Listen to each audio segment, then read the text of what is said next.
வணக்கம். ஆண்டாள் திருவடிகளே சரணம். என்ன இன்னைக்கு எல்லாரும் துவாதசி பாரணம் பண்றதுக்கு ரெடி ஆயிட்டு இருக்கீங்களா? வாழ்த்துக்கள். இப்போ இன்னைக்கான பாசுரத்தை பார்க்க போறோம். 16வது பாசுரம், ஆண்டாள் திருப்பாவை நீங்கனா இல்லையா? அப்போ இந்த 16வது பாசுரத்துல என்ன நடக்கிறது?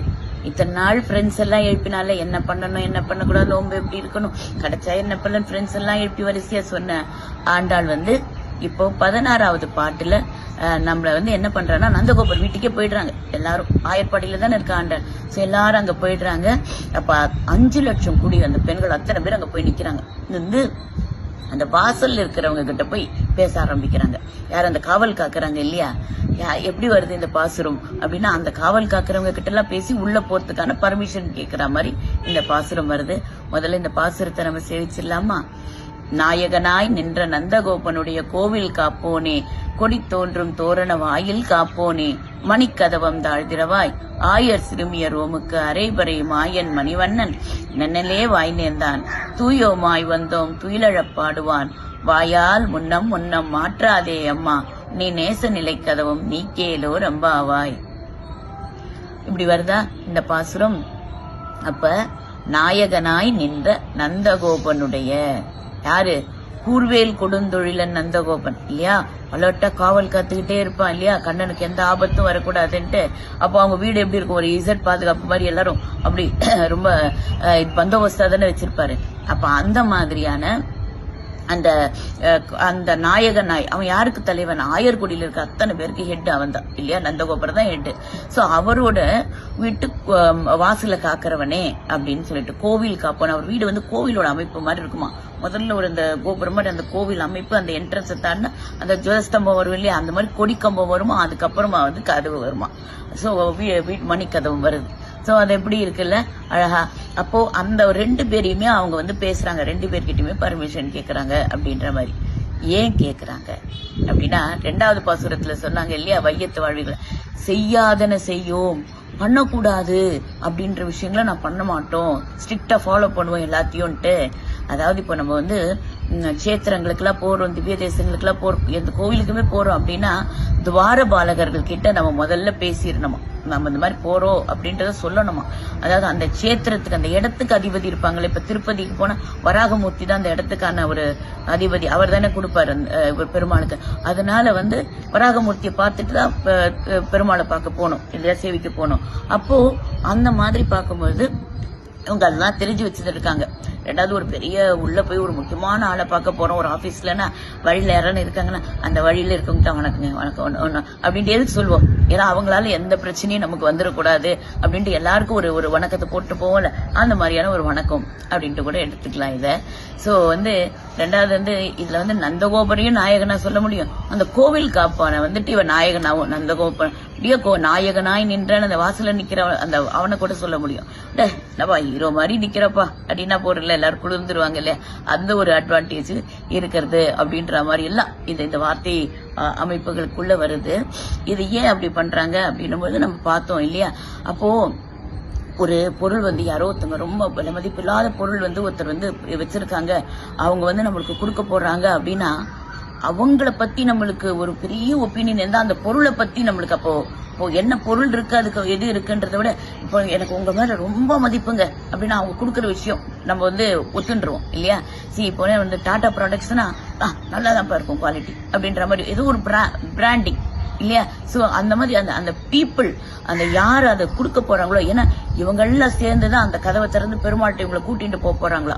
இன்னொரு விதத்துல எடுத்துட்டா ஆச்சாரியன், நம்மளுடைய குரு யாரோ அவர் ரொம்ப நம்பிட்டோம்னா போருமா, அவரை இப்ப இது பண்ணிட்டா போருமா, சரணாகதி. அதுதானே இப்ப போன பாசுரத்திலயும் நம்ம பார்த்தோம். பகவதர்களுக்கு நம்ம சரணாகதி பண்ணணும்ட்டு. பெருமாளுக்கு கூட நீ ஒன்னும் பெருசா ஐஸ் வைக்க வேண்டாம், இவங்களெல்லாம் ஐஸ் வச்சா போறோம், இவங்க கிட்ட எல்லாம் சரணாகதி அடைஞ்சா போறோம். அந்த குரு நம்மளை கூட்டிட்டு போயிடுவாராம். ஏன்பா?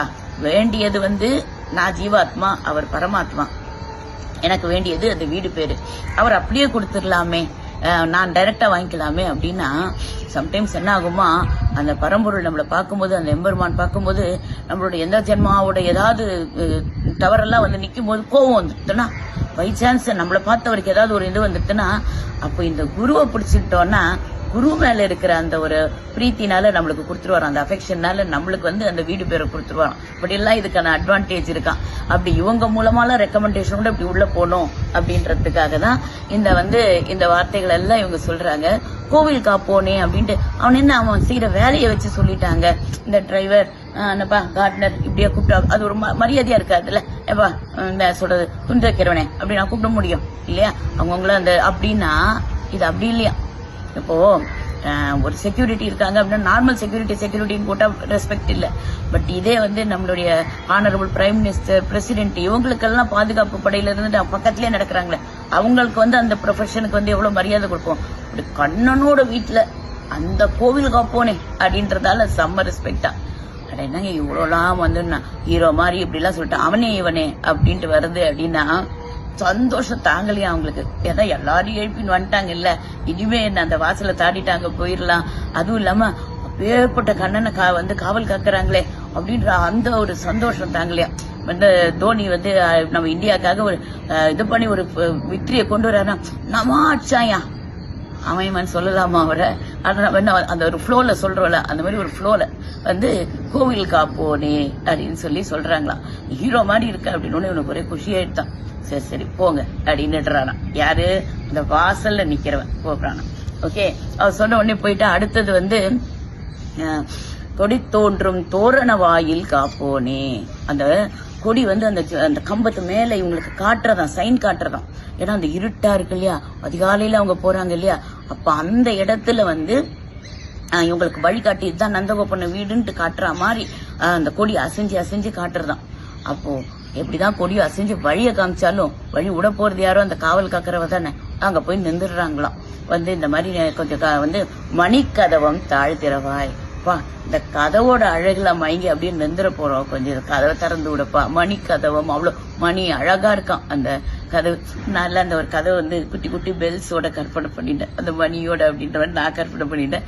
சோ அந்த இதோட திறந்து விட்டுட்டேன் அப்படின்னு அப்படி பாக்குறேன்னா, நீ யாரு? நீங்கெல்லாம் எங்கேருந்து வந்தீங்க?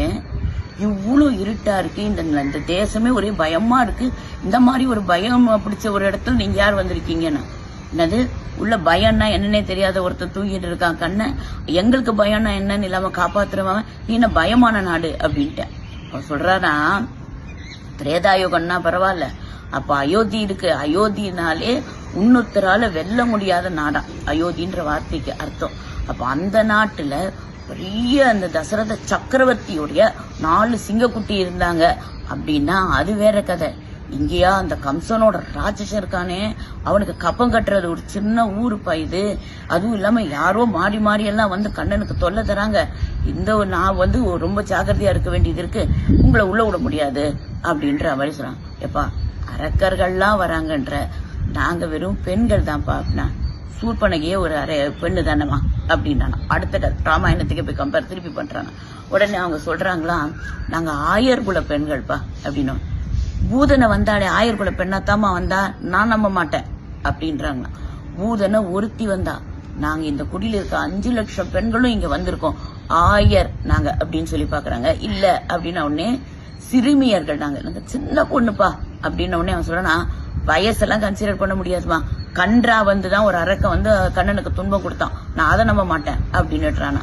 உடனே நாங்க சிறுமியர் ரோமுக்கு நாங்க மொத்தமா கும்பலா வந்திருக்கோம், பூதனை மாதிரி ஒருத்தியா வரலையே, ஆயர் சிறுமியர் ரோமுக்கு அப்படின்னு. உடனே இவன் சொல்றானா, நீங்க இவ்வளவு பேர் வந்திருக்கிறதுனாலதான் எனக்கு ரொம்ப டவுட்டாவே இருக்கு, அடிச்சுக்கோன்னு காலையில எதுக்கு வந்தீங்க நீங்க இத்தனை பேரும் அப்படின்ட்டு கேக்குறானா. எனக்கு தெரியணும் ஏதோ ஒரு பெரிய காரணம் இருக்கணும்ல அப்படின்னு உடனே இவங்க சொல்றாங்களாம், அரை பறை.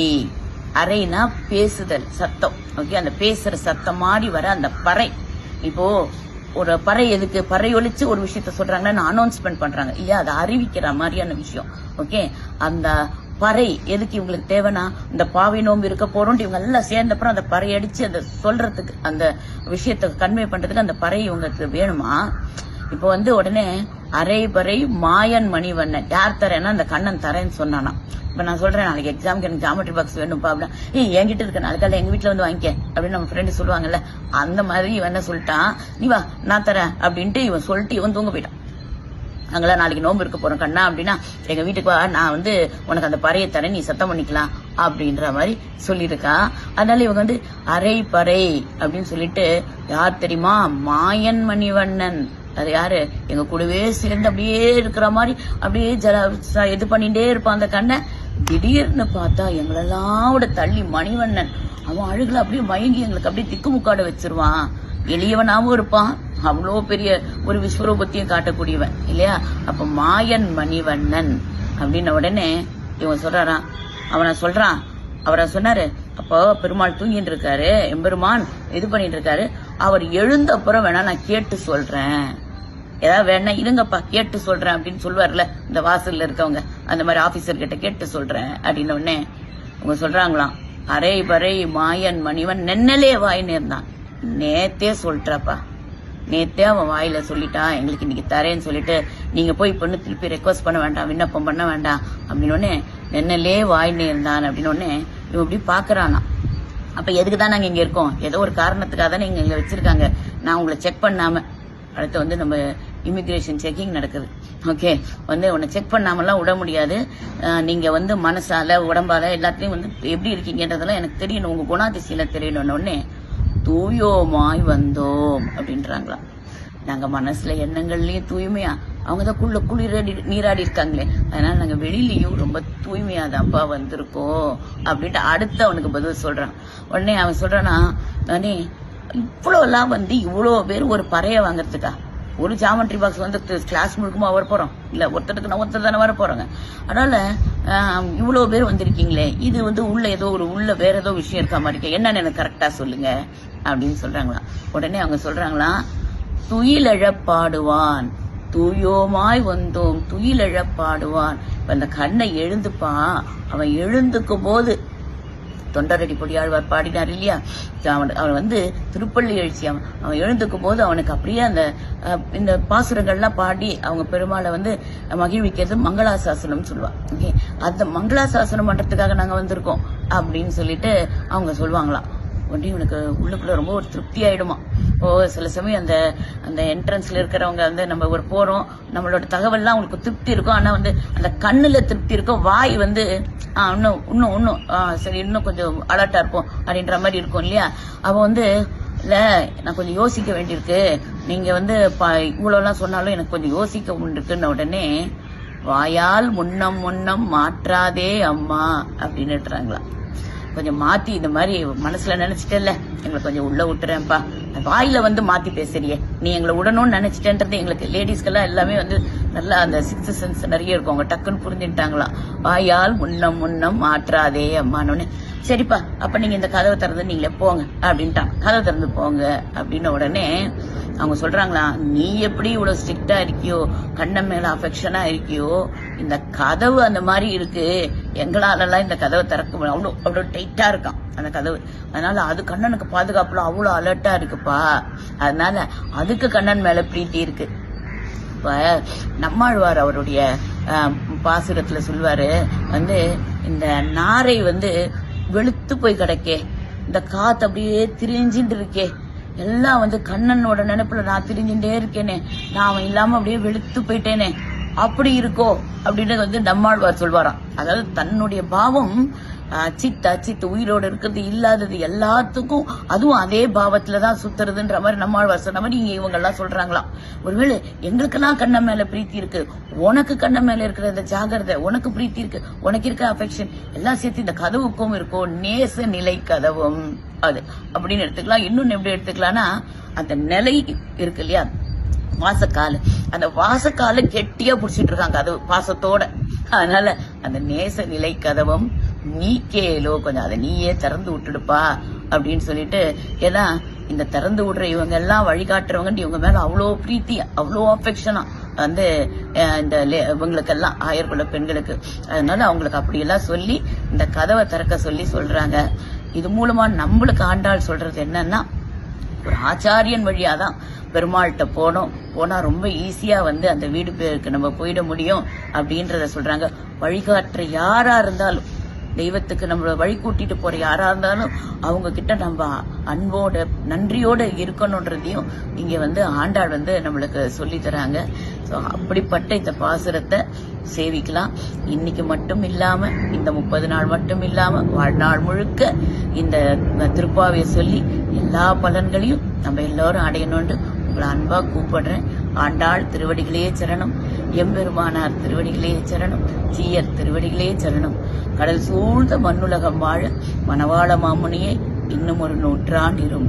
லோகா சமஸ்தா சுகினோ பவந்து. வாழ்க வையகம். நன்றி, வணக்கம்.